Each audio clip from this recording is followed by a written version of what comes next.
Mansa civil hospital અને GIDC ખાતે શ્રમિક અન્નપૂર્ણા યોજના ભોજન કેન્દ્રનો શુભારંભ શનિવાર સવારે 11 વાગે માણસા સિવિલ હોસ્પિટલ અને જીઆઈડીસી ખાતે શ્રમિક અન્નપૂર્ણા યોજના ભોજન કેન્દ્રનો શુભારંભ કરવામાં આવ્યો હતો.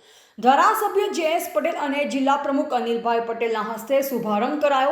આ યોજના હેઠળ ₹5 શ્રમિકોને ગુણવત્તાસભર ભોજન આપવામાં આવશે. બંને મહાનુભાવોએ શ્રમિકોને ભોજન પીરસ્યું હતું. આ સાથે સિવિલ હોસ્પિટલ ખાતે ધન્વંતરી રથની મુલાકાત લીધી હતી. રથમાંથી ઈ-શ્રમ કાર્ડ કાઢી આપવામાં આવે છે. જે શ્રમિકોને કાઢી આપવામાં આવતા તેનો લાભ મળી શકશે. જે કાર્યક્રમમાં આગેવાનો, હોદ્દેદારો, કોર્પોરેટરો અને નાગરિકો હાજર રહ્યા હતા. રિપોર્ટર હરેશ ઠાકોર, માણસા.